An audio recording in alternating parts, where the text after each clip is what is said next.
What's up, everybody, and welcome to another episode of Wrestling with Johners. This is episode 49, and we've got another guest host on the line with us today, and you've heard him before. He's been on the podcast many times before. We've got David Anderson back on the podcast, so welcome to the Wrestling with Johners podcast, David. Thank you for coming on board.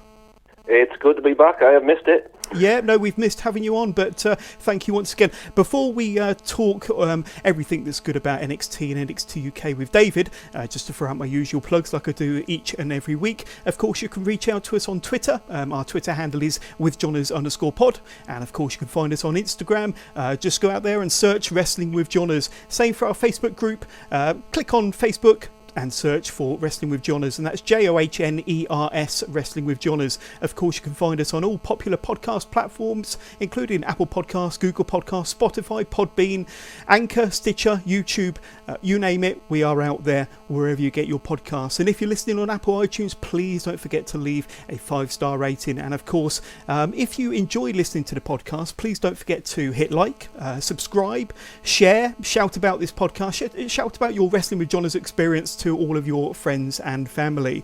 I believe that we are your only podcast for all of your NXT, NXT UK, WWE, Progress Wrestling, AEW, and all Japan, New Japan needs. So pretty much we do cover an awful lot of wrestling promotions throughout the world. I think if you go back over our last half a dozen episodes, we've covered a different promotion every single time.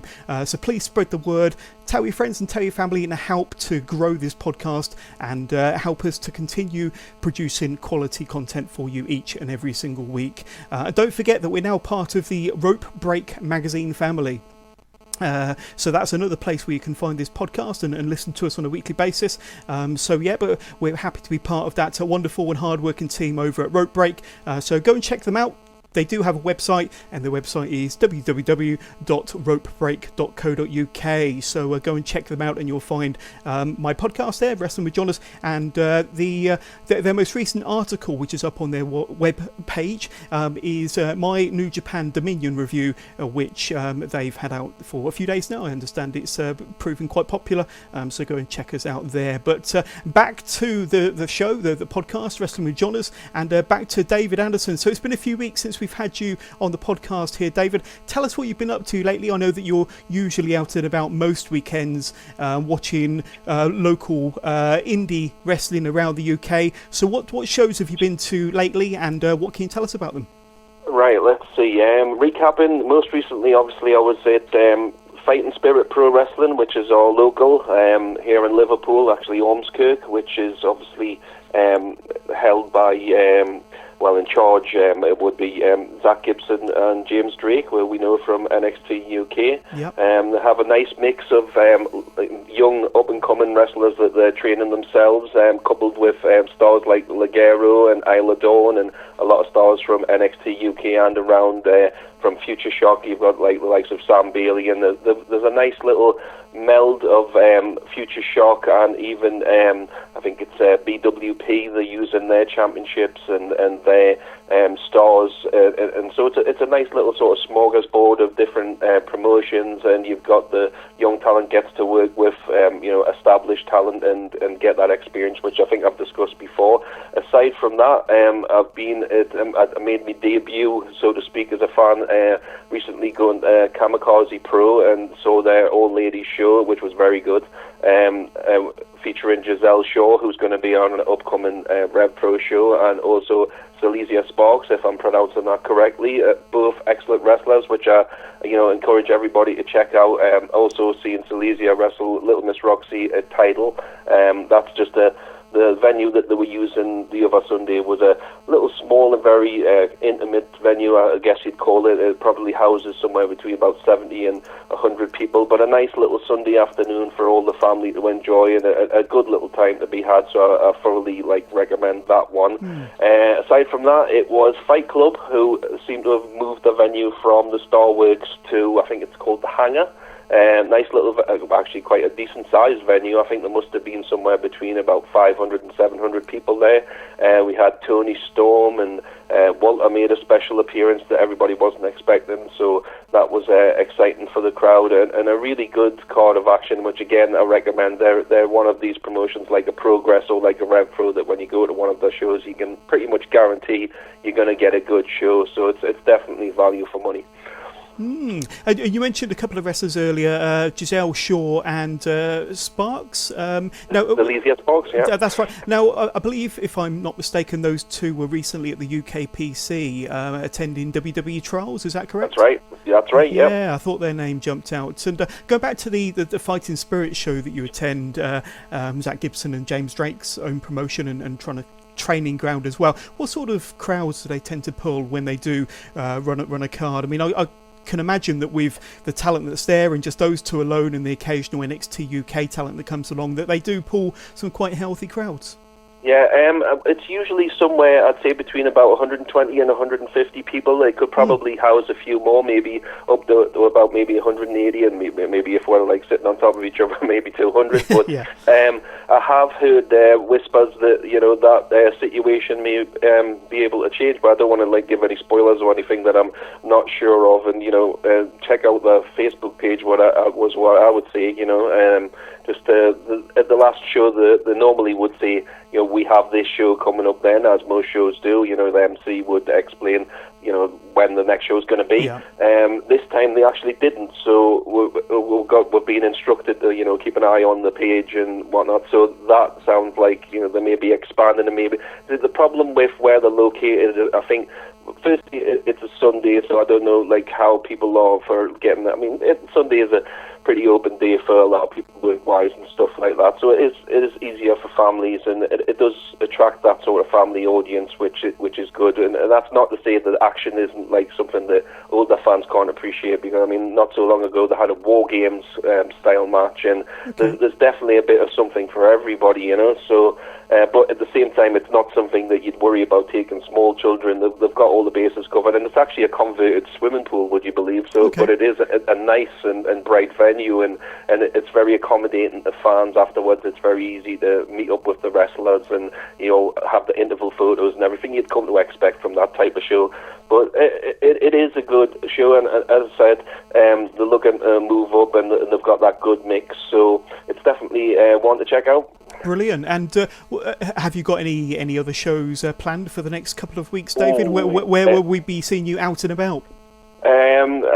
I'm off in like about, I think it's somewhere around the back end of this month, and I'm off to see Pro Wrestling Eve Queendom. That's on the 30th, and actually the day before that I'm in Manchester for a cross-promoted Rev Pro and New Japan show. They've done a number of shows together, and they're always, top draw. The Eve show last year I went to it in York Hall in London, and that was a absolutely top. I mean, I picked the perfect show to go to. It was a really excellent show, top to bottom, and I'm expecting this one to be just as good, if not better. They've got Japanese talent on. They've got a lot of NXT UK girls like Piper Niven, or better known as Viper at the moment, and of Kaylee Ray battling over the Pro Wrestling Eve Championship. So there's definitely a lot of look forward to there, and it's always a fun time, and they're very inclusive of their fans and have meet and greets and what have you beforehand. So, again, really fan-orientated, good time, so I'm really looking forward to that, and Rev Pro, as I say, it's can't miss. Every time I've went to a Rev Pro show, even what you'd call their standard shows are always like top draw. Anywhere else it would be an excellent show. They always deliver, so I thoroughly recommend them too. Yeah, well, hopefully next time we talk after this podcast, we'll kind of talk about some of those shows that you're going to be attending soon, so that's fantastic. So since we last spoke, David, there's been so much great wrestling action for all wrestling fans around the world. Sure. I mean, let's just recap on some of the things that we've had in the last 3 to 4 weeks. You've had AEW Double or Nothing. You've had NXT TakeOver 25. Last week alone, you had the Best of the Super Junior tournament. You had over the weekend, Sunday morning, New Japan's Dominion show, and kind of everything else in between. You know, before some of them, you had Money in the Bank, and more recently, you you've had Super Showdown, which are not as praiseworthy as some of the other aforementioned shows, but they did have some bright spots. In fact, I've heard some reasonably good reports about Super Showdown, although I haven't seen it, but I know there were one or two highlights in that show also. But so I'm interested to know on your thoughts on some of them shows that I've just mentioned. Like I say, I'm assuming that you watched Double or Nothing. We know that you saw Takeover 25. You've seen bits and bobs of Best of the Super Juniors, and I know that you've seen bits and bobs of Dominion. So, like I say, we really are kind of very, very lucky as wrestling fans at the moment to have so many great promotions, so many fantastic wrestling shows, almost on a weekly basis, to be honest with you. Kind of give us your thoughts and opinion on some of those shows that I've mentioned.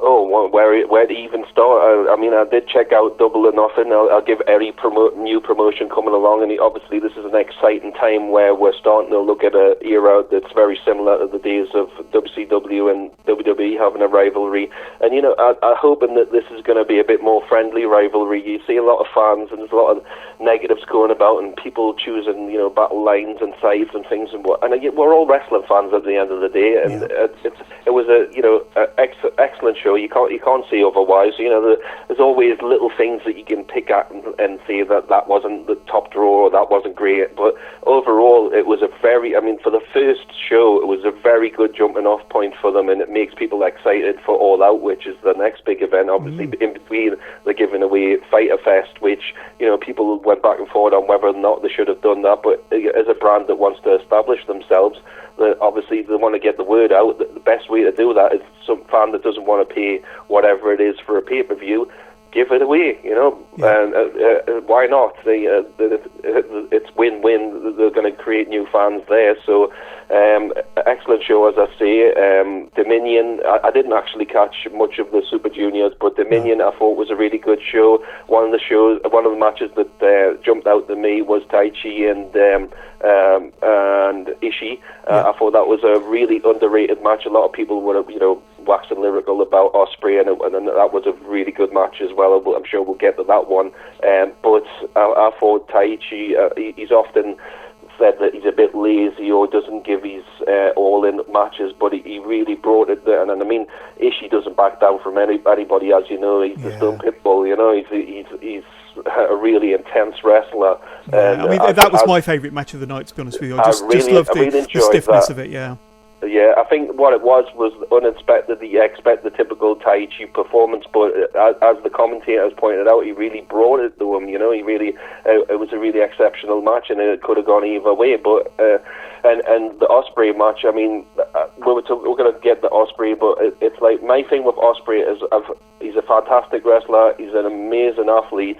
But my thing is for him, and it's just the older school fan here, it's the selling. The selling is always an issue with me. Like when he has his matches, the blow-away things, they're always memorable. You see people, going on about it the next day on Facebook or wherever it may be about what a fantastic athletic performance and how he blew everybody's mind and stuff.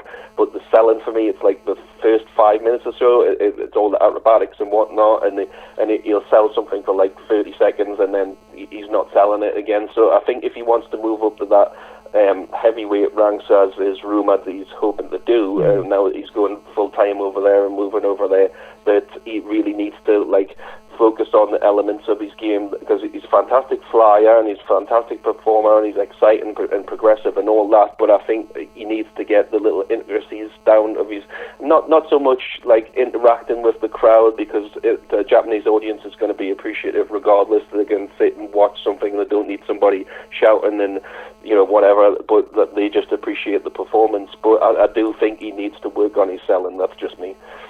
Yeah, no, I mean, we'll talk more about Will Ospreay a bit later on, and I do echo many of your opinions there. And we spoke about some, tremendous shows, and of course, you didn't even mention Takeover 25, and I know, how tremendous that was, and going from one week having Double or Nothing, then the next week having Takeover 25, and a lot of people comparing the two shows or comparing the two rosters, and hats off to WWE or NXT, Triple H in this case. They really raised the roof and they raised the bar, and they, you know, showed that maybe the WWE aren't the competition to AEW, maybe NXT is the competition to AEW, and you know, because you've got, you know, two tremendous lots of talent there, and both, you know, aiming their products more towards more of a hardcore serious wrestling fan as opposed to the more casual viewer, which you tend to get with the WWE product. Anyway, I digress. I mean, TakeOver 25.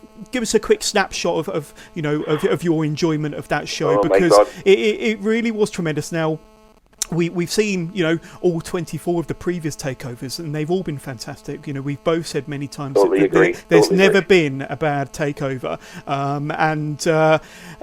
but this one, every match, all 5 matches were standout matches, and I'm not just saying that because I'm an NXT fan. They were standout matches. So give us a quick snapshot of kind of your enjoyment of TakeOver 25. Well, again, what you said about, you know, every single takeover has delivered, and a lot of fans will say, well, you know, earlier ones weren't quite so good, but it's built and built and built. And, you know, I've even sat here as a fan myself and went, they'll probably have a bit of an easier night tonight. They can't possibly top what they did last time, and then they go out there and do exactly that.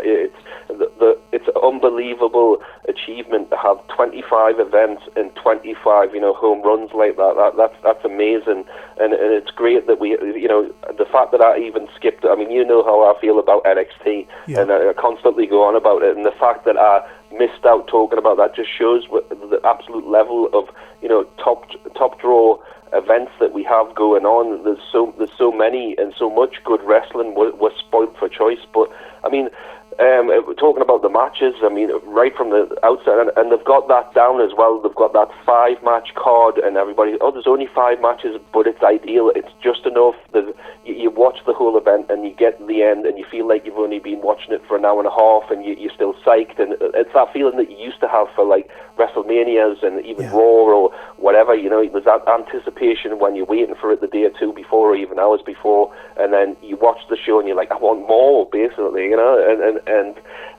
But I mean, for me, standing out straight away was the opening match. I think it was with Matt Riddle and Roderick Strong. Yeah, it was tremendous. Really loved that match, and the reason I liked it was because it was a very scrappy match. It wasn't like, oh well, I'll do this hold to you and then you'll do that hold. And I mean, there was an element of that, obviously, but it felt like my problem is, we've talked about this I think before, is you'll have 2 wrestlers that are supposed to be in some blood feud, and especially Cena's guilty of this. He'll come out, and instead of diving in the ring and attacking that wrestler because of that heinous thing that bad guy did to him last week, he'll come out and he'll smile and he'll wave and everything, and that's not realistic. If you had beef with somebody in real life, and I know this isn't real life, but you would want to rip their heads off, basically. So the fact that, you know, obviously in the preceding weeks that Roderick Strong had attacked Matt Riddle and to get it back into the good graces of the Undisputed Era because they'd been having some issues, that you know, they had that physicality, and they had that laying in and the scrappiness and the strikes and everything else. It was just such a great and a little bit different than I'll do, as I said, this hold and you'll do that hold, and I just thought it was a really excellent start and a really good kickoff that got people hyped for the show, you know. So and that ladder match was pretty special, wasn't it, David? And you know, all the way throughout, from Kyle O'Reilly and the amount of the bumps that he took through to, well, I think all 4 teams delivered, to be honest with you, and then Montez Ford, that springboard leap onto the ladder at the end, staring. I think it was Cutler dead in the eyes, knocking him off and then grabbing them belts. It was a hell of a finale to a fantastic match. So yeah, definitely. And then you had that 5-star main event, of course they blew the roof off in New York over WrestleMania weekend with their 2 out of 3 falls match, and they did it again. The TakeOver 25, and and we have a new NXT champion. So congratulations as well. No cheating, no screw finish. Although he did hint at it, which was a nice little touch. I enjoyed that bit. Yes, I did enjoy that bit. I've got to give credit that, going back to the ladder match, I've got to give credit to the Forgotten Sons, because obviously they've had a little bit more of an issue getting themselves established, you know, with the fans, and you know, that match really helped, bring them forward as a tag team as opposed to, two separate wrestlers, Blake and Cutler. That match should have basically, whether you were a Kyle O'Reilly or Undisputed Era fan beforehand or not, that should have been subtitled Poor Kyle, because the abuse that lad took in that match was absolutely unreal, and hats off to him.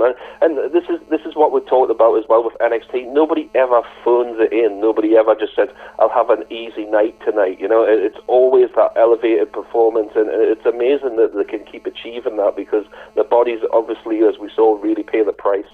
Yeah, definitely. So the reason I wanted to talk to you about all them fantastic shows is to kind of move us on to the next part of the conversation. And there has been a lot of criticism and a lot of talk online over the WWE and the main roster product. Although there have been some bright bits on Raw and SmackDown, and mostly that has to be that attributed to the Firefly Funhouse. Truth and the 27 title, and neither of those two are kind of wrestling based. Not really, if you're honest. We have seen a fairly good rivalry build between Ricochet and Cesaro with their 2 or 3 matches that they've had over recent weeks, which have been kind of really the standout matches, you have to say, between Raw and SmackDown over the last month or so. And hopefully we'll get a few more of those matches. You never know. Hopefully we'll see a match on pay-per-view between those two. And the Revival becoming 2-time Raw Tag Team champions. So there has been some bright spots. There has been some things to celebrate, and as I said, there has been some praise over some of the performances from the Super Showdown. We'll speak a bit about Mansoor later, but his Battle Royal win was good. It was uplifting. The crowd were really into it, as you would expect. But and the promo he gave afterwards, I thought that was good.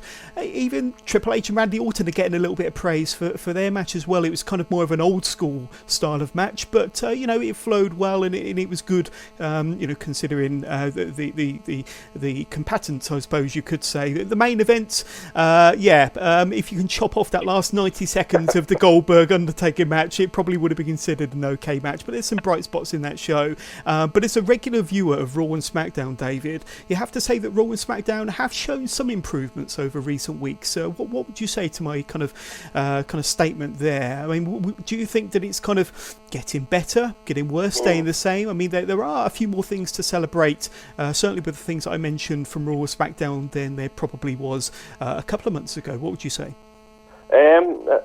It's funny you should mention like the Bray Wyatt, and obviously everybody is, because it's one of the bright spots, as you said, of the show. It kind of makes me think of a few years ago when Impact was struggling, and the lone highlight was Matt Hardy being a complete lunatic on it, and then even people that have sort of fell out of love with Impact, it's like, this is the best thing in wrestling right now, and it was creating some buzz.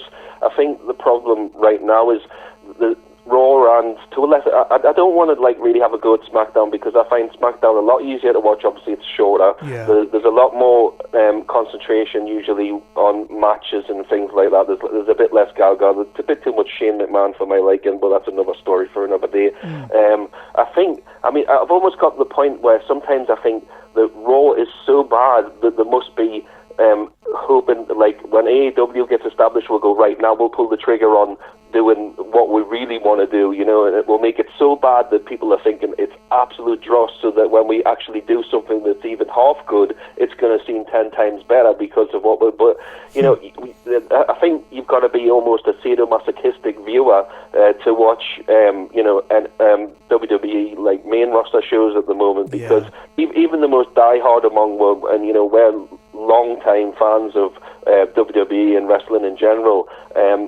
you're sitting there and you're just pining for a glimmer of hope, and you don't do that with even what you said about the Revival. When that would have been an excellent thing if it had happened on NXT, but it's like, what are they going to do to the Revival now that they've won the belts? They've been so badly treated with the silly skits and the bits with the Usos and everything else, but I think we're in a sort of rebuilding stage now. I think WWE is very much, whatever they say, have got the eye on what AEW, the road they plan to take, and I think that'll directly affect Raw and SmackDown. And obviously the bigger answer that everybody's looking for with Raw and SmackDown is Triple H, and they want Vince to step away and do his XFL, or call it what you will, and do what he wants to do, and Triple H take the helm of that. I don't think it's a cure-all. I think it's going to take time for people to get that. I sat here the other day and talked about how you used to absolutely be buzzing for Raw, and when it was finished, you just like in NXT that we were just talking about. You'd get to the end of a Raw and you're like, oh my God, Stone Cold did that to Bret, and I can't wait to see what happens next week with them and the Hart Foundation and all that. And you were buzzing, you were waiting for the counting the days, and that's pretty much like a takeover, or even to a lesser extent the main NXT shows. And now you need that back with Raw. The title speaks for itself. It needs to be Raw. It needs to be exciting, and it's so mundane and it's so rinse and repeat right now. And I know there's people listening to me right now and nodding their head, because everybody knows I was the biggest apologist for WWE going, I would say, oh, well, it's not that bad. Maybe they're doing this, maybe doing that. Right now, everybody knows Raw is junk, and, the need to do more that's just going to grab the fans back and get that sort of, I don't know what you'd call it, a displeased viewer that's just given up on Raw altogether. There's so many fans that I've seen that were big fans of Raw and WWE as a whole, and they're just saying, I can't do this anymore. I can't sit and punish myself for 3 hours every Monday night. Yeah, so. And I think it's lost its cool factor, isn't it? It's lost its cool factor, and I think that was what was so good, back when Stone Cold Steve Austin kind of broke into the scene and had everybody glued to their TV sets. They had the cool factor. The Rock, he had the cool factor. When CM Punk was around, there was a cool factor. And I don't know whether it's a case that they need to establish somebody that brings that cool factor, or whether they just need to do a lot less of the stuff that Vince McMahon finds funny, and go back to what worked 20 years ago. But one thing I will say about the Firefly Funhouse, and this is not to kind of upset anybody with my next comments, but has it kind of run its course? Or one thing that I've noticed is that the WWE seem to be trying to put their fingerprints over it now, because have you seen that kind of shot of the crowd watching up at the big screen when the Firefly? Now that is unnecessary, because that's almost kind of saying, well, look at this, the WWE universe are watching the Firefly Funhouse, and that shot means nothing. Everybody's just looking at the big TV screen, and really they just need to focus on what Bray Wyatt is trying to achieve with his promos or with the skits. And that upsets me a little bit, because it was quite organic, it was quite different and new, and shiny, as Tony Storm might totally say. Agree. But we'll get on to Tony Storm a bit later on. But when something's working, just need WWE to kind of take a little bit of a back step and just let it play its course. And everybody's kind of guessing, well, where is this going to lead? How soon are we going to see the Bray Wyatt character? What's the kind of next step for the Firefly Funhouse? There was one suggestion on I think the Busted Open radio show, which I listened to, from Bully Ray, believe it or not, who said that the way they should do it from now is where every week something different happens to a different wrestler. Like when Sami Zayn was strung upside down at the Money in the Bank pay-per-view, could that have been something to do with Bray Wyatt? Let the lights go out one day and then somebody else is found unconscious down in a dressing room or in the middle of the ring, and that everybody's guessing, is that something to do with Bray Wyatt? And something kind of spooky or scary happens on Raw. Are you mad? Well, that's it. And then eventually it all transpires that it's something to do with Bray Wyatt, and but this could be an extension of the Firefly Funhouse, and but I don't know. I mean, there's rumours that Bray Wyatt could be featured in a match at SummerSlam, and this is all building towards that. But I think we've reached a point now where we kind of want to see maybe a little bit more. I don't know. Have you got any comments? I totally agree. Any comments on that?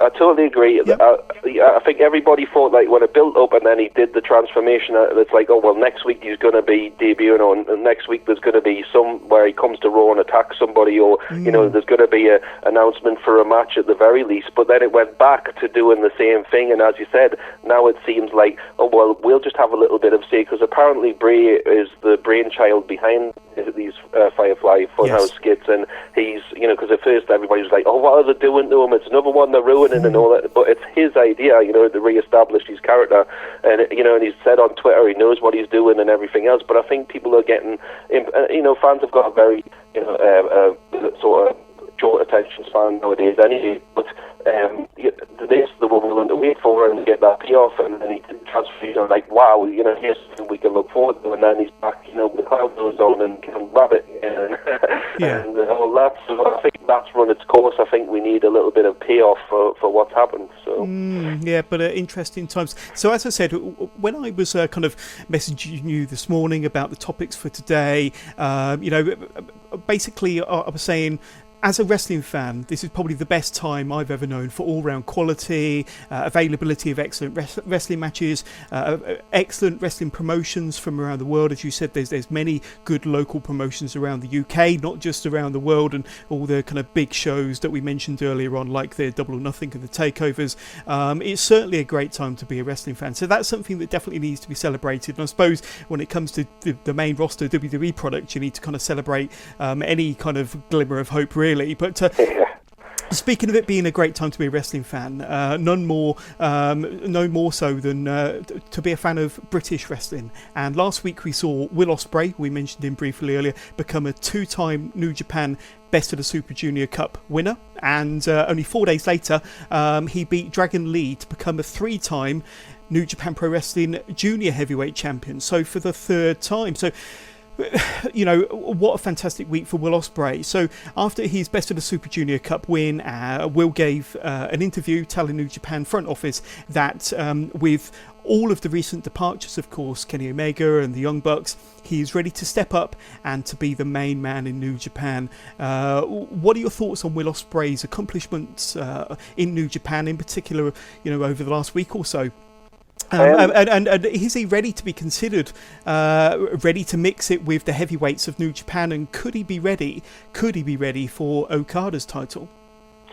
I don't know about Okada's title, but I think he's ready to move into the heavyweight division. I've seen him come up over the years on the independents, and particularly through, and I've seen him have absolute stormers with everybody he's put in the ring with, whether they were a smaller, you know, wrestler like a Marty Scurll, or, you know, just whoever. You know, he's a fantastic and progressive athlete that people want. You know, the excitement of a wrestler like that, and the only two things that I said I could see working against him. One is he needs to make sure he's got all his ducks in a row. I mean, obviously Okada wasn't a finished product until he, even as horrible as his run in TNA was, it probably gave him something. You know, he learned something from that, and established himself when he went back to New Japan, and he was off to the races as the Rainmaker, you know. And now we've got Will. He's done all he can do pretty much in the junior division, and obviously that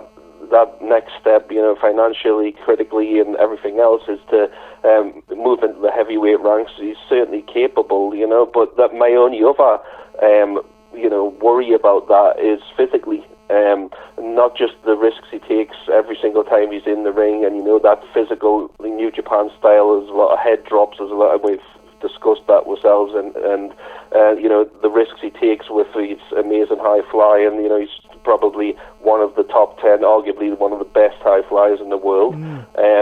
But the other thing is, I know personally from even just a few years ago, for such a young lad, that he's got a lot of, like, problems with his health and his back and his knees. I don't know where he is physically right now, but I know even a few years ago, talking to other wrestlers, that he was, you know, suffering. And I have seen times when he's been at Red Pro shows and he's had the cups on his back and stuff for the pain and things like that. You can see where he's been cupping to recover from the injuries and whatnot. So if maybe when he moves into the heavyweight ranks, he can kind of have the sort of best of Will Ospreay, do those high flying moves when it means a little more. You know, there's sometimes so much movement in a Will Ospreay, you can't really, you know, remember it all, or to just, like, appreciate it all. Maybe less is more. Maybe if he starts becoming like a more like a Shawn Michaels or somebody like that, who's turned it down and still had that element, so everybody could go, wow, he's still amazing, but was able to tell a story more like these heavyweight title matches are. They're always long, you know, physically grueling matches back and forth, and it paints a picture. And hopefully if he can learn to do that, then he's going to have a long and prosperous career. I certainly know he's capable, and I certainly know he's got the drive to do it, so it's whether or not his body lets him do it. Yeah, very true. And then you look at Will Ospreay, and you can also draw comparisons to Pete Dunne. So Pete Dunne, former WWE UK champion for 685 days, the cream of the crop regards male UK talent. He's only 25, Will Ospreay's only 26, so both of a similar age. Both wrestlers, they appear to have the wrestling world in the palm of their hands, or so, it would be believed. Both very capable wrestlers, very over with their respective audiences. It does look like New Japan could push Will Ospreay to the moon within the next 12 months as one of the faces of their company. But can you see the WWE doing the same with Pete Dunne? I mean, can Pete Dunne ever get onto the main roster and be considered one of the best on that main roster? He has all of the credentials. I'm sure he'll agree with me there. He has age on his side. And we've seen him mix it up with all comers on NXT and NXT UK, as well as being part of this year's Royal Rumble as well, David, in Phoenix. But will Pete Dunne ever get onto that main roster and become a champion? What are your thoughts, and drawing a comparison between them two wrestlers, and what are your thoughts on Pete Dunne? Pete Dunne, there's only so much he can do on an NXT or an NXT UK, until one day they have to kind of push that button on Pete Dunne, moving him up to the main roster. I certainly and see the comparisons with Will, and that move is definitely needed. But again, it depends on who's in charge. It's always been said that he can definitely get to the main roster. It's just what happens to him when he's there. We've seen so many people come up from NXT, and we've had such high hopes, whether it's a Shinsuke or whoever, and they've just become either another face in the crowd, or it's been absolutely embarrassing what's happened to them. Now, Pete Dunne, as you said, can mix it up with anybody, much like a Will Ospreay, and have a fantastic match, but I think it's going to be down to the mindset of who's booking behind the scenes. And until we get the likes of Triple H and the likes of people who want to have a more work rate focused show, and I know Fox is driving for that when this big deal comes up with SmackDown, that they want a more sports orientated product, and he fits right into that, like hand in glove. If he gets to the main roster and Vince is in charge, Vince is going to look at him and most likely say, small, I don't like his style. He's not 6'5" and covered in muscle. Now, it's not always the case. If you can sell yourself to Vince, AJ Styles managed to do it. Everybody was, oh my God, AJ Styles is going to WWE, he's doomed. And AJ Styles proved, because he's an exceptional worker, that he made a fan out of Vince. If you can sell yourself to Vince, and I don't really think that, even though Vince really is kind of hands-off with NXT and whatnot, he's still paying attention, and I don't think Pete would have been at the forefront and on the posters and being the forefront of that brand so much if Vince hadn't had some say in that, I mean, at the end of the day, yes, it's Triple H's baby, but Vince signs the checks and Vince's final word, but if he can get the main roster and they've suddenly decided, right, we're going to start appreciating the Cesaros and we're going to start appreciating the Ricochets, and yes, even the Chad Gables and people like that, instead of the waste of time up 6 years later where we're still trying to push Mojo Rawley and people like that, if it's a sports-orientated product and if it's a work-rate-orientated product, that he's got no problems. If it's a Gaga, let's have a 20-minute promo and, stupid stuff that only Vince finds funny, then he's going to struggle.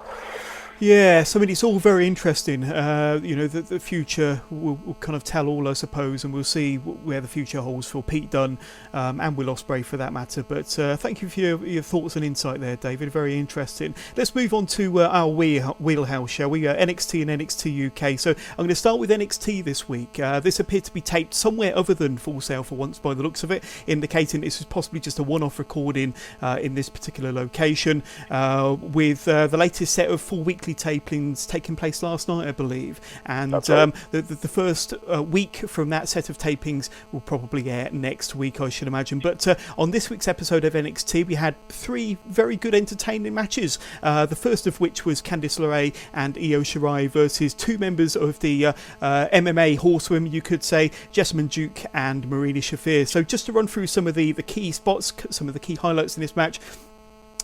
Duke and Shafir, they were accompanied to the ring by their fellow horsewoman, NXT Women's Champion Shayna Baszler, of course. Ray starts the match trying to fend off both Duke and Shafir by herself in the opening minute or two of the match, only to be beaten down in the corner by Duke before Shafir takes over, stretching LeRae across her back. Duke and Shafir make regular tags, preventing LeRae from making the tag to her partner, but as soon as LeRae is able to, she hits an enziguri to Duke, and then LeRae's able to make a quick tag to Io Shirai. Io Shirai comes in with full momentum and even takes a page out of the book of Shayna Baszler, going with an elbow stomp to the left arm of Jessamine Duke. Baszler takes exception to this from Io Shirai and pulls Duke out of the ring, only for Io to connect with a picture-perfect moonsault from the top turnbuckle onto Baszler on the outside, before LeRae comes crashing through the ropes with a beautiful dive onto both Duke and Shafir. While Io runs Baszler into the steel ring steps, the referee counts all four wrestlers out of this match, and Shirai, LeRae, Baszler and Duke, they all brawl on the outside and up the ramp and back to the locker room. So a bit of a fiery match to start us on this week's NXT, David. It only went a few minutes, but lots of strong action there, and Io Shirai in particular looking very good in this match when she finally got the tag in. What were your thoughts on this opener? I felt like it was more like, again, your description just shows you the difference between the main roster and NXT. There's more storyline happening there than you often see in a whole episode of Raw. You're re-establishing, obviously Io lost, but then got her own back with the chair, and Candice was involved at a takeover, as we saw. Yeah. But this was to kind of re-establish, and I think it also helped establish Io with the fans, because unlike an Asuka or even to a lesser extent Kairi Sane, there's been a little bit of a disconnect with Io. I don't know if it's just the way she's been booked or whatever, or she's just had a little bit of time adjusting to the new NXT style in the ring and what have you. But there's been that little disconnect, and I think this is to try and establish her character as a bit more like she's got that aggressive edge when need be. And I felt like this was more of a storyline where if you can get past my two minions, then maybe you've got a shot back at me. And they did all right. I mean, obviously they're both inexperienced. The confidence will come with time. I thought of the two that Maria Shafir was the more confident in the ring and looked a bit more mechanically solid. Jessamine still looked a little bit, she didn't quite know where she was, but it worked for what it was. There was some good strikes and exchanges, and it throws very much the MMA, keeping in the wheelhouse there. Yep. And then the dives, as you'd expect from Candice, as we know from the Indies and Pro Wrestling Guerrilla and whatnot, when we've seen Candice can do it all when it comes to high flying when she's allowed to. But this was, again, I thought, to just establish Io again as that credible threat to Shayna's title. We'll see whether or not she can actually get it done. I don't know if this is like the third shot. I think she was in a multi-person, and then obviously she had a shot at TakeOver 25, and now she's getting the shot in the steel cage, which they announced. That's right, yeah.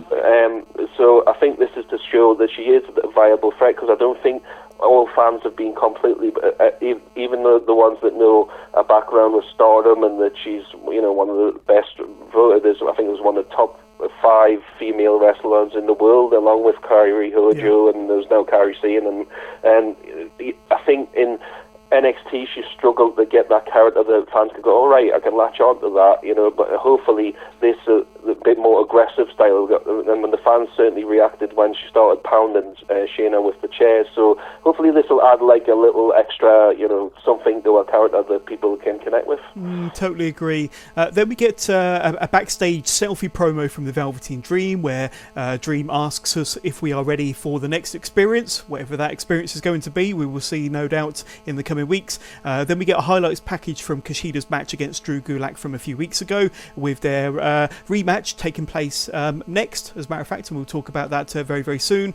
We get another vignette for Damian Priest, who will be debuting very soon also, no doubt. So the next match that we're going to talk about is Kushida in his rematch against Drew Gulak. A little bit different to their first encounter, because this one is going to be a submission style match, a submission match. So we're obviously kind of fairly excited about this match going into it. David, kind of what are your thoughts on, I'm guessing you saw the first match between Gulak and Kushida. Kind of what were your kind of thoughts and expectations going into this one?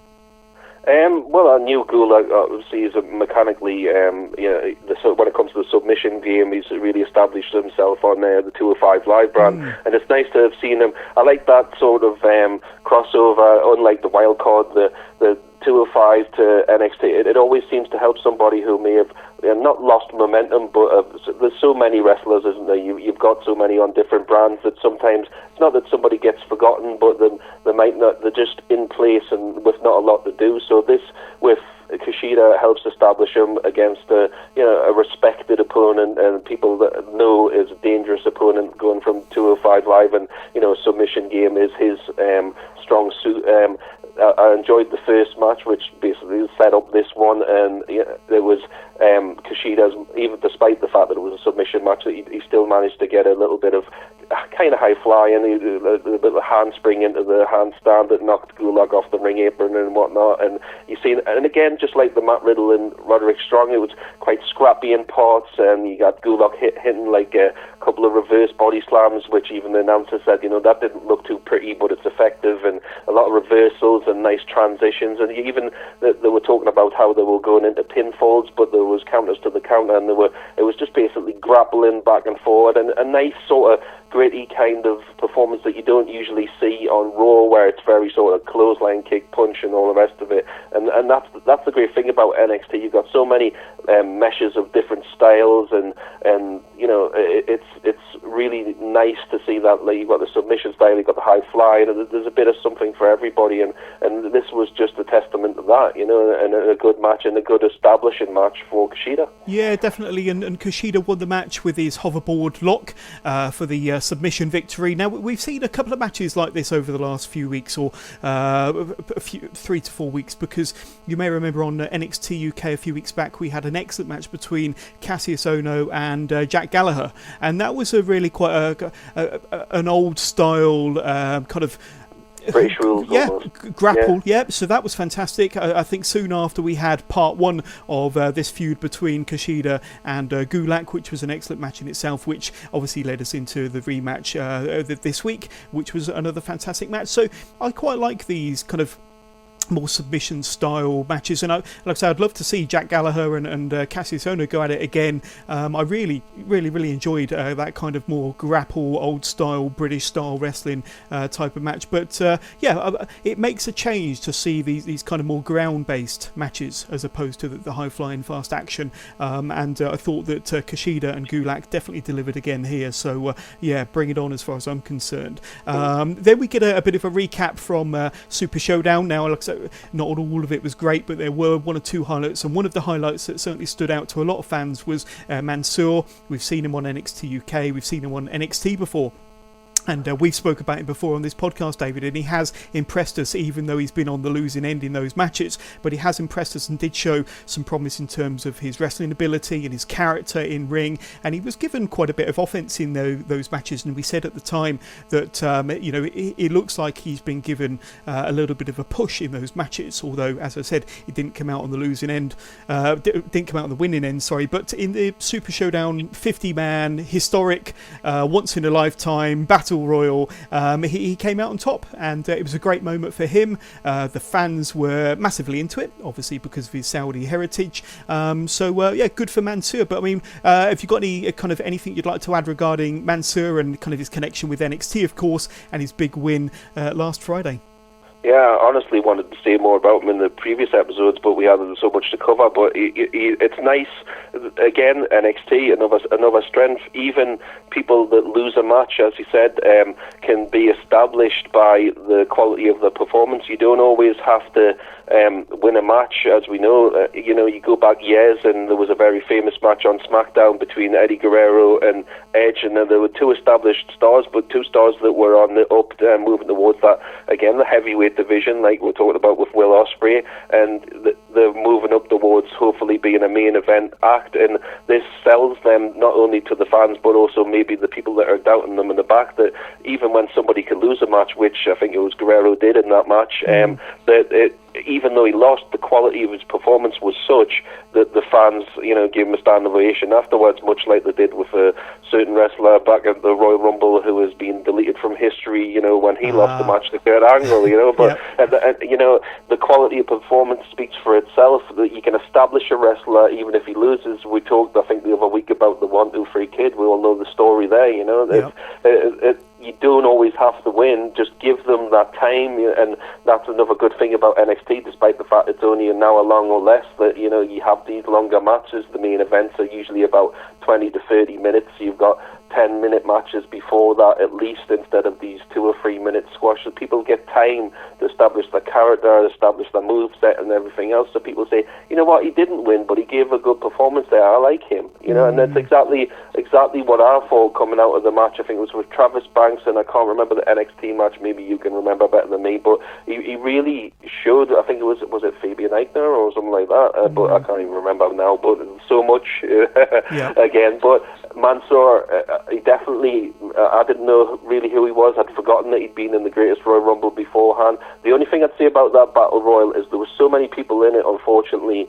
that they weren't really able to do anything until he got about half the people out of the ring. I think it may have been a good idea. I don't know with the mechanics of the building or the setup or whatnot, and I know what I'm going to say here is go with the old 2-ring Battle Royal, the World War III style in WCW, and have that, and then maybe have them move to the other ring when there's a certain amount of them, 20, 25, whatever.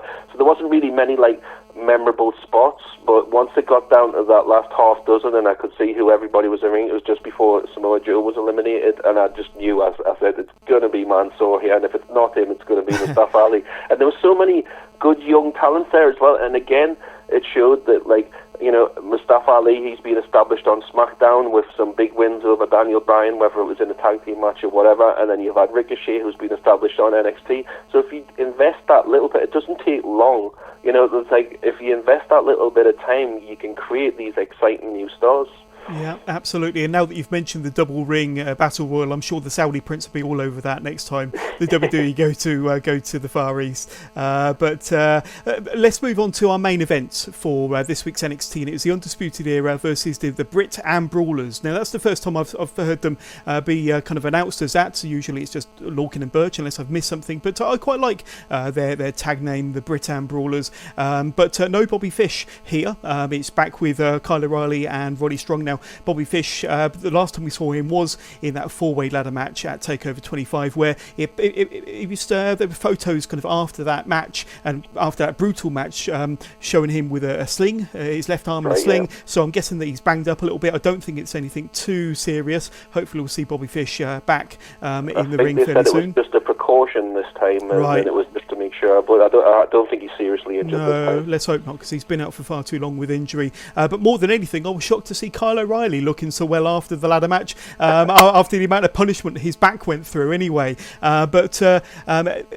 However, you have a rematch here, and you may remember that when the Undisputed Era were NXT Tag Team Champions, they had a tremendous match against Oney Lorcan and Danny Burch, and I think it was TakeOver Chicago from last summer, and that was amazing. I think we had a run of TakeOver matches featuring the Undisputed Era. I think 1 month we had those two versus Moustache Mountain in kind of a rematch to the Royal Albert Hall classic that they had, and then the following TakeOver was Burch and Lorcan. So that was a fantastic match, and this one was expected to be a great match also.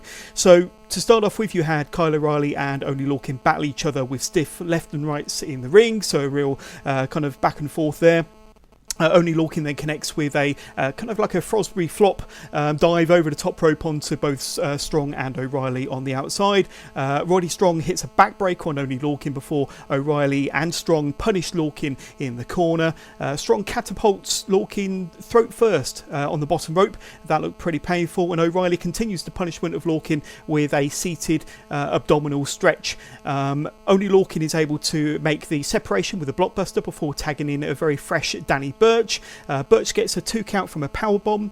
O'Reilly connects with a pendulum clothesline, and there's a close near fall from a brainbuster from O'Reilly onto Burch, only for Lorcan to come crashing in to make the save. Both teams slug it out in the middle of the ring, with all 4 guys eventually crashing to the canvas. Then we get an appearance from Jackson Riker, who chokeslams a member of the ring crew on the outside, whilst causing a massive distraction for the wrestlers, allowing Birch to get the roll-up for the pinfall victory. So that was a fun match, and the fans really seemed into it. And I've made a little note for myself here, not the self-entitled Full Sail marks.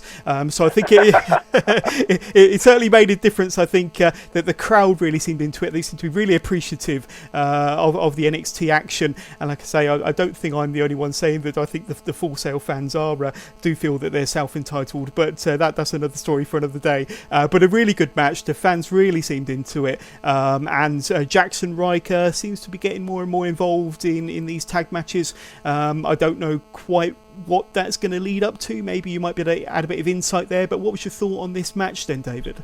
I thought it was another episode of a fantastic series between, despite the fact that I know you said the Brit-Iron Brawlers or whatever they were called, and there's been an excellent little series between the Undisputed Era and them, and I find that when you have Fish and O'Reilly, you tend to get a submission-based and striking match, but I've noticed it seems to be a little bit more aggressive when it's Roderick Strong and O'Reilly, because they didn't waste any time in getting in control of the match, despite the fact of how physical both teams are, and they're really and again, another match where it seemed like a fight, and we're not just exchanging holds and Irish whips here. There was a lot of physicality, a lot of headbutts and strikes, and working each other over in the corner, and just a real physicality. Speaking of the history of the match, they had a takeover where there was like an intensity, and there was a spot where the hit Oni Logan in the face when he was holding somebody in a half crab, and he just gritted his teeth and basically said, "No way, mate! I'm just going to keep doing what I'm doing, and I'm carrying on," and that really popped the crowd, and this crowd as well. As you know, a crowd makes all the difference. The wrestlers are going to perform better when they've got a crowd that's invested, which these were, and it was excellent. And for once, I didn't mind there was two things I didn't mind. One, the ref bump actually looked like a ref bump. He didn't look like he was setting himself up, even though obviously he was. He's through the ropes, and he's distracted with Riker, and then what the hell are you doing here and all that, and then he gets bumped into. So that was fab, the way they did that. That was good. So it didn't look like it was intentional, And then Riker coming in, is he going to be, are the Forgotten Sons going to be going after Logan and Birch? Or it seemed to me more they were, because the way they finished it with the Undisputed Era looking very annoyed about the result in the ring, and the fact they lost and what have you. It seemed that more they were pushing towards Forgotten Sons, which kind of puts Undisputed Era in the almost face position, because obviously the fans are going to be more likely to side with the team they respect and are more established. But it advances the Forgotten Sons in people's minds, as it did in they didn't do themselves any harm in the ladder match. It advances Jackson Riker as this big killer monster, the type of physique and look that Vince loves, as you know. Yep. And I didn't mind that, because it advanced the intensity of the feud between the two teams. It advanced the team that wasn't even there by association with Riker, and it advanced Riker as this, a psycho staring monster that just likes to destroy people. So it's win-win all around. Everybody got the storyline advanced, so that's exactly what you want. So there we go. So I think we'll get back to our usual schedule with NXT next week, when we're back in front of the Full Sail crowd, and I know that spoilers are starting. The self-entitled Full Sail marks. But we look forward to that and seeing what the next set of tapings present. Now, a small spoiler from last night's tapings. Now, it has been doing the rounds on social media, but it was announced at the Full Sail tapings that Shayna Baszler, and you mentioned it earlier, will be defending her NXT Women's Championship against Io Shirai, and they'll face each other in a rematch from their TakeOver 25 encounter, where Shayna will be putting her championship on the line, but this time they'll be inside a steel cage. Now, I think this is being billed as the kind of first time the NXT Women's Championship has been defended inside a steel cage. And this match is set to take place in 2 weeks' time, and of course we'll be covering it here on the podcast, but that's definitely a match that we're both going to look forward to. Certainly. can guarantee it's going to be an intense match for Shayna Baszler. She's almost positioned herself as follow this now. It's a bit like Pete Dunne title reign or something like that. That she's so good at being a complete, if I can use the word, ass. Yep. I absolutely love her. A lot of people find her submission and ground game a little bit pedestrian and dull for their taste because they want like 95 million flips. But she tells a story in the ring. She doesn't care about again being the flashiest or having the best promos, and even though she's quite capable with the promos, and I like her style, it's very believable. But she's just basically, I'm going to rip your arm off, I'm going to do what I want, and you try and stop me, basically. And I love that about her, And Io is now this more aggressive. We've seen this more aggressive side of her. She's frustrated and she's quite willing to get the weapons out and do whatever is. So maybe that's going to give her that edge that she didn't have before. But time remains to tell the story, and we'll see where we'll go with that. Definitely. And will we see Io hit her moonsault off the top of that cage? No doubt there'll be some pretty good spots in that match, and I'm looking forward to it. We'll see that in a couple of weeks' time. But moving on to another one of our favourite promotions, NXT UK, David. So tonight we'll see the match that we've been building towards for several weeks, and it's been described as the battle for supremacy or battle for brand supremacy. I can't remember exactly how they described it, but you've got a super strong style against Imperium tonight, and we'll talk about that in the main event of NXT UK. But the first match on last night's show was Xia Brookside and Isla Dawn going up against Ginny and Jazzy Gabbert. So we last saw Xia in action last month when she was viciously beaten down by Ginny and her new muscle, Jazzy. Tonight we get to see Xia teaming up with Isla Dawn and to go up against the fashionista and the dominating and very intimidating figure of Jazzy Gabbert. Ginny starts the match for her team to go up against Isla Dawn, and Dawn going after Ginny's left wrist and arm. Xia gets tagged in and drops Ginny with the drop kick off the ropes before Ginny makes the tag to the massive Gabbert. Jazzy blocks a sunset flip from Xia Brookside before tossing Xia halfway across the ring with ease. Dawn gets in a huge knee to the head of Jazzy, but Jazzy Gabbert soon takes control with a gigantic facebuster front body slam before tagging in Ginny, who just simply hooked the leg for the pinfall victory. So it was a short and sweet. We kind of knew what we were going to get with this match. It only went 5 minutes. What were your thoughts on this opener? Quite an impressive display from Jazzy Gabbert, although the babyface combo did do their utmost to try and combat the heel twosome on this match. What are your thoughts on this opener?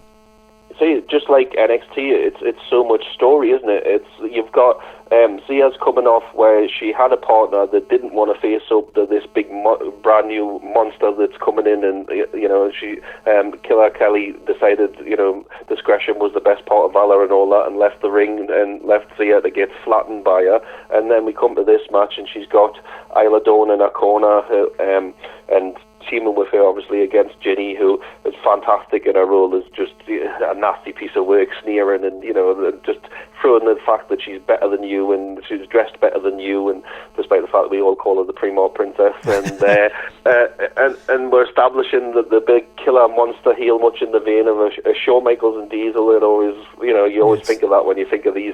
You've got the small one that hides behind the massive. It's tried and true, isn't it? But I enjoyed the match for what it was. Again, it's establishing the story of these two, and the fact that Jazzy did the lion's share of the pummeling, and then Ginny demanded that she be tag me in, and then getting the pinfall. We can see that happening for a few weeks, and I can imagine sooner rather than later Jazzy getting a little bit upset with that, and I'd put the work in. I'm gonna just basically get the pin. Hopefully they'll keep it the silent monster, and probably we'll see Ginny getting upset with the fact, how dare she question what I plan to do.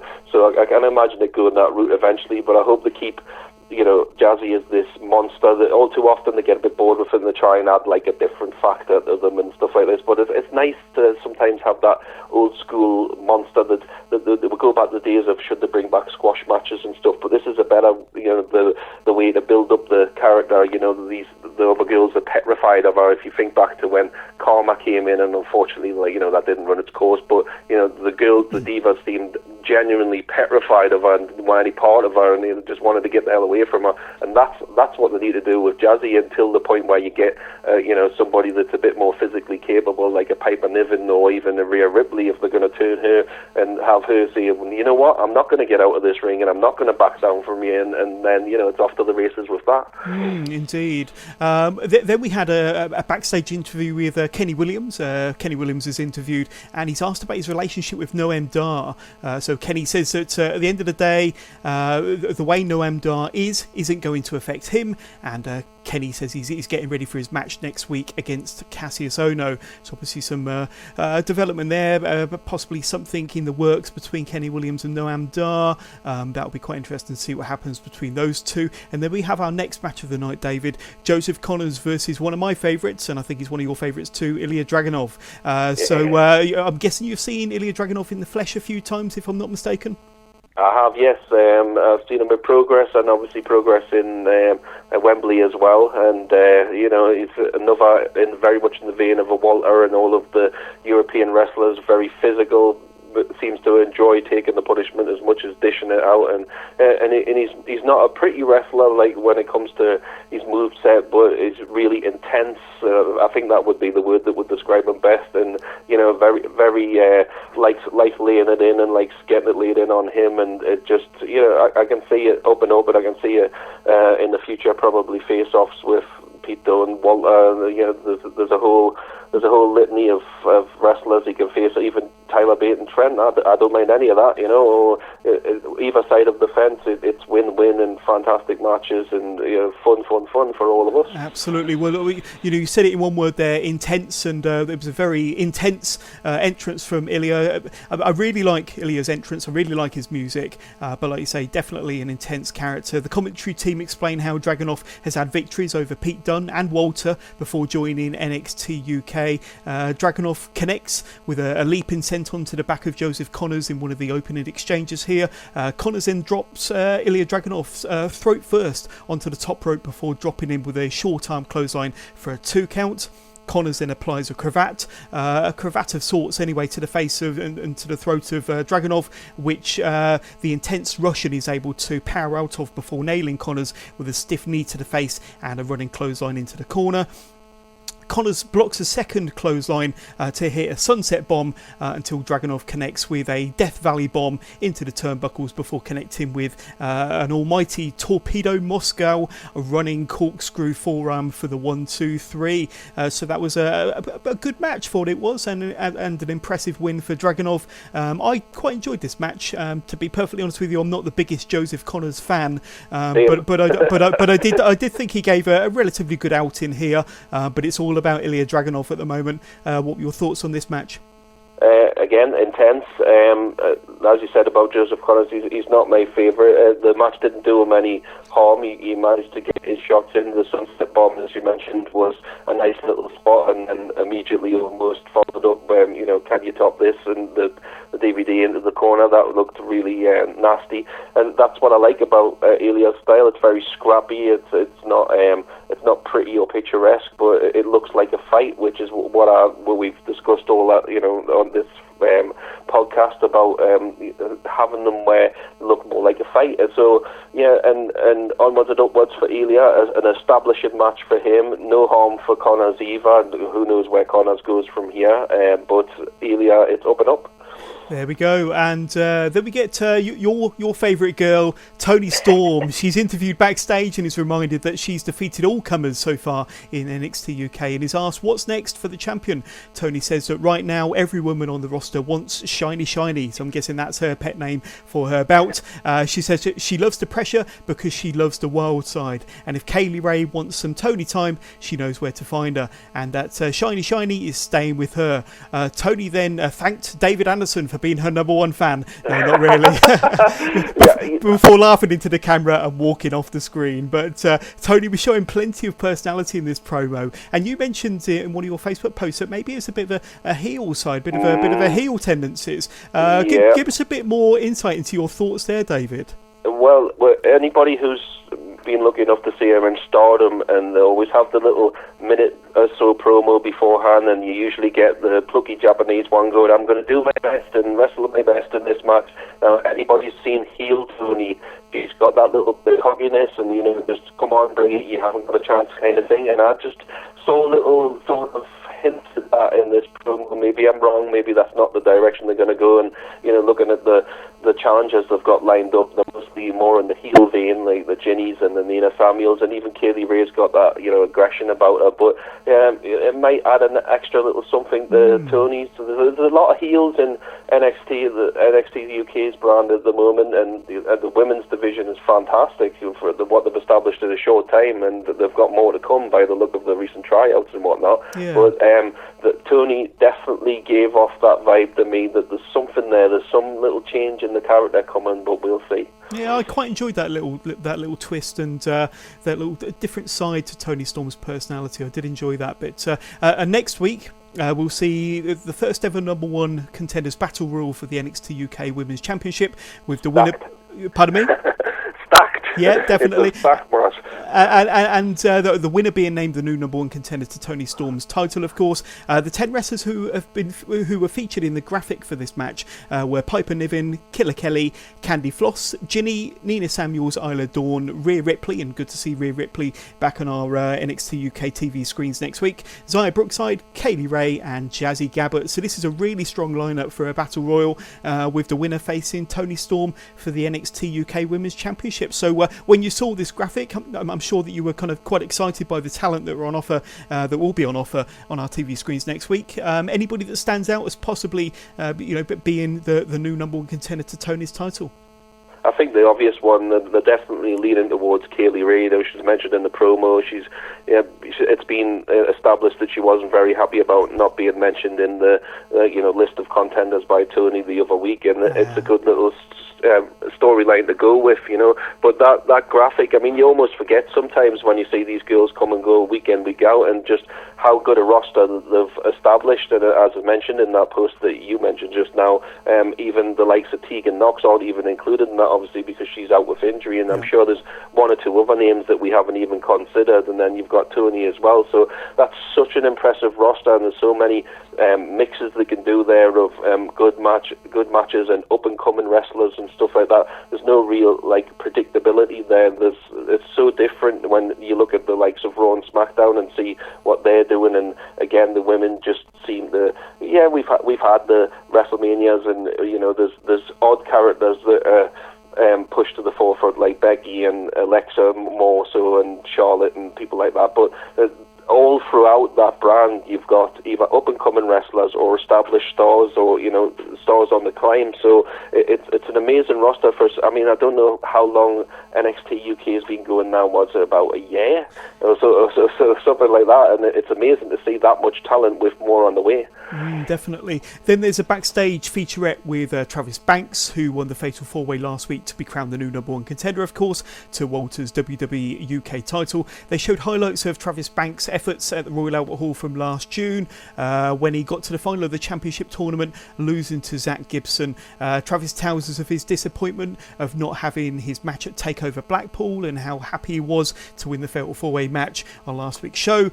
Travis said that it's going to take more than a chop and a powerbomb to keep him down when he faces Walter, when they do finally meet in the ring. So my question to you, David, is what's your kind of take on Travis Banks? I think on the indies he tends to play more of a heel. On TV here he tends to play more of a babyface.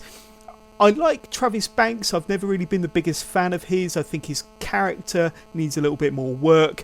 I do kind of like his wrestling style. What's your kind of take on Travis? And how do you think his match with Walter is going to go when the two do finally meet? I think basically everybody tends to be the flavour of a month for a while. There was a time like in Progress where he was like the big star, and then he had his heel turn, and everybody seemed to sour on him, and then I think he's mechanically solid. I think, like you said, he needs a little bit more character work, but honestly, I can't really see him unseating Walter as champion right now. I think that's going to go to somebody else down the road, but it's going to be a good match. I'm sure it'll be an intense match. It's got to be. It's a Walter match, and Trav's going to give it his all. But I don't really see him taking the title, whether that's at Cardiff or anywhere else. But it's a good match. But I certainly agree with when you said about his character. He needs that something else to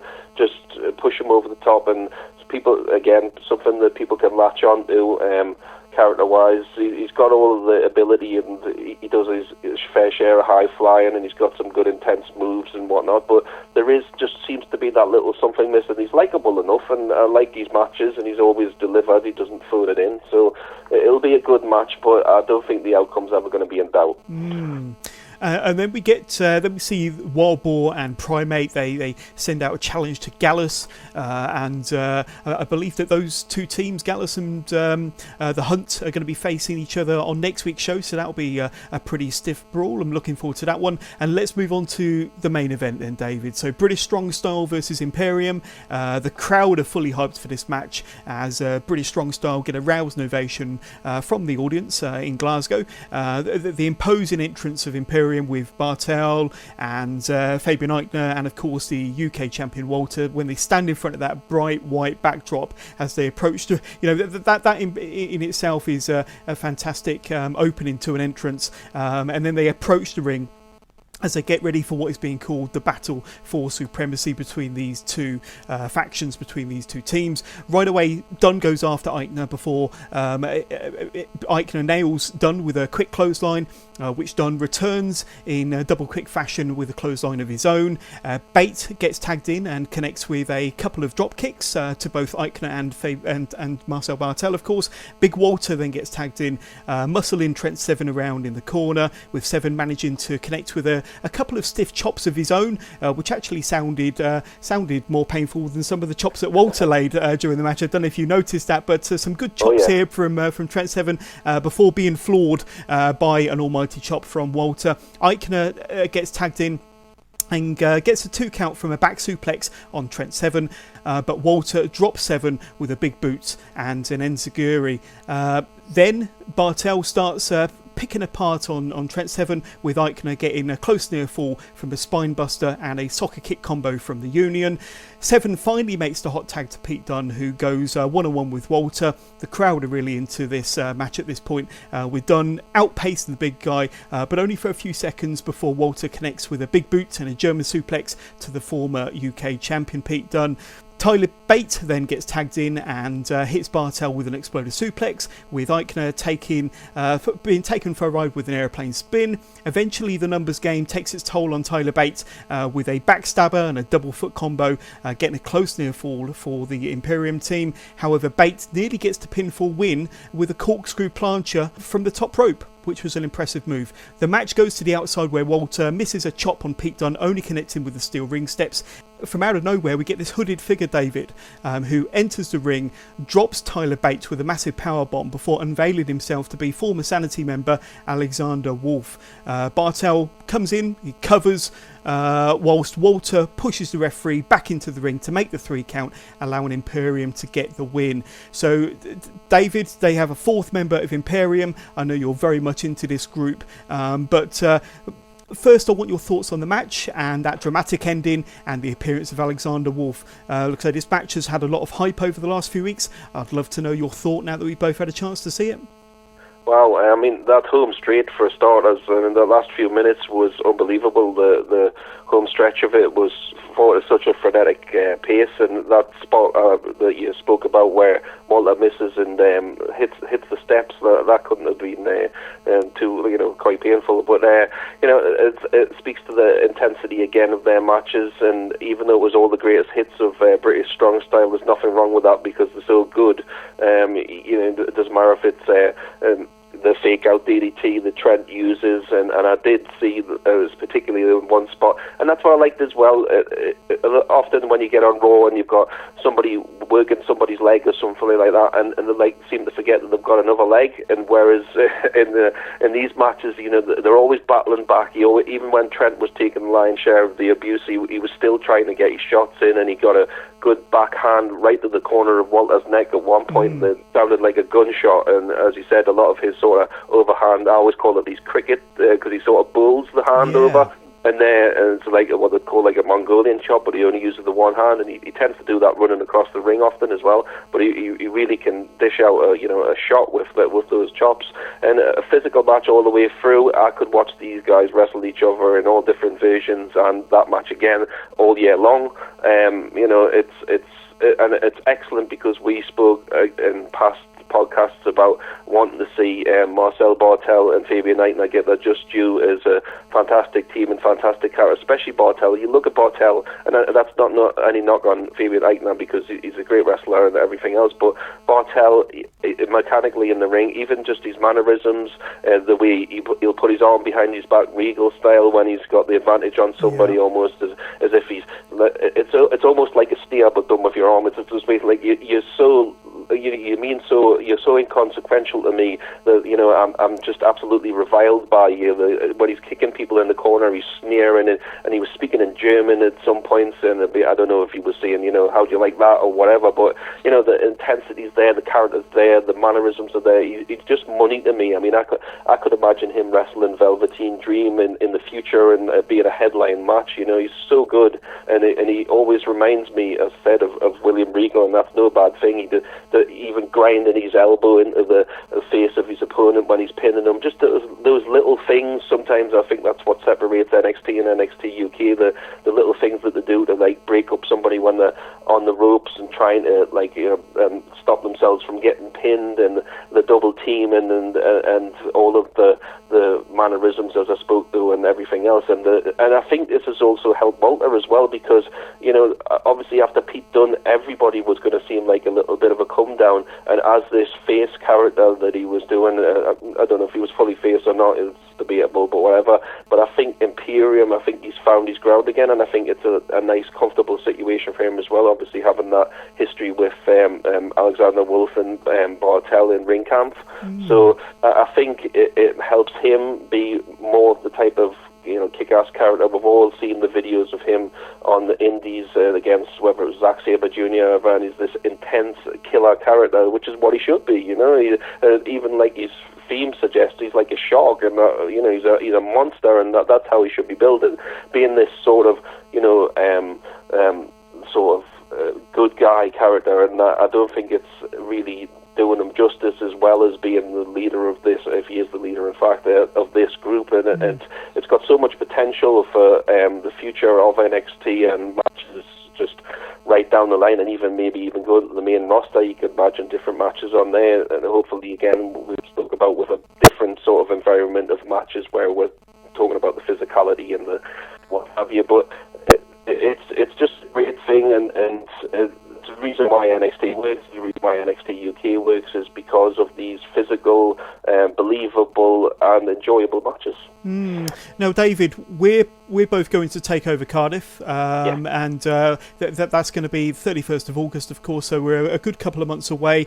Any kind of early predictions as far as any potential matchups you see happening, or any how the card might look? Anybody in particular that you're looking forward to seeing, or maybe one or two matches you'd like to see on the card? I know, like I say, we are a couple of months out from that big show, but any thoughts on that?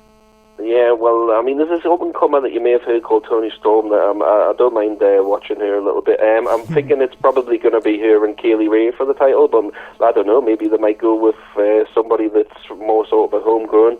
I don't know, but it's tag team title-wise, NXT UK, I'm trying to think even who we would have against the grizzled young veterans right now, because it seems, when you spoke about Kenny Williams, it seems almost like Noam Dar's going into a bit of a heelish character, and I could imagine a match filling up some part of the card with them, or at least a tape in the next day or something like that.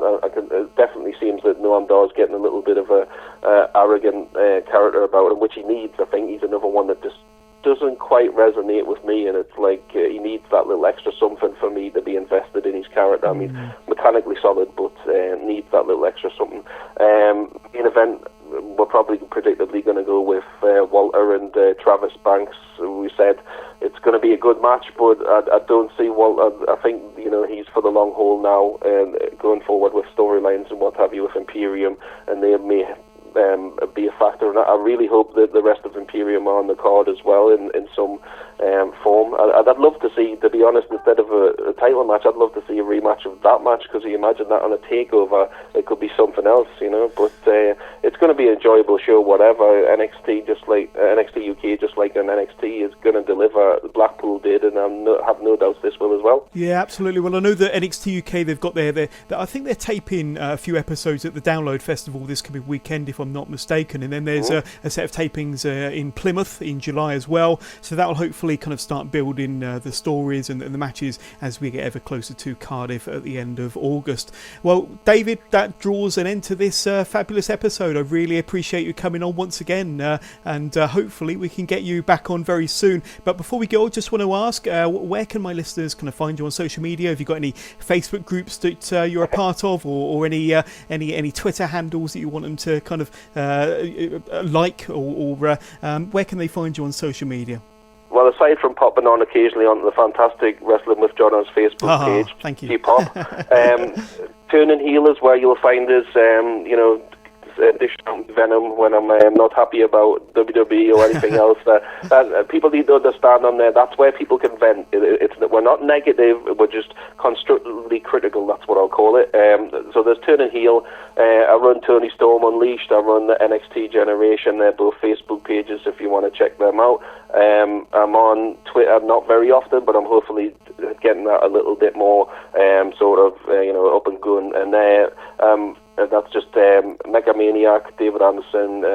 Look for the picture of all the New Japan wrestlers, and you'll probably find me on there. And aside from that, just me regular profile on Facebook is where I spend most of my time. If you add me on there, you can guarantee that you're going to get 99.9% wrestling.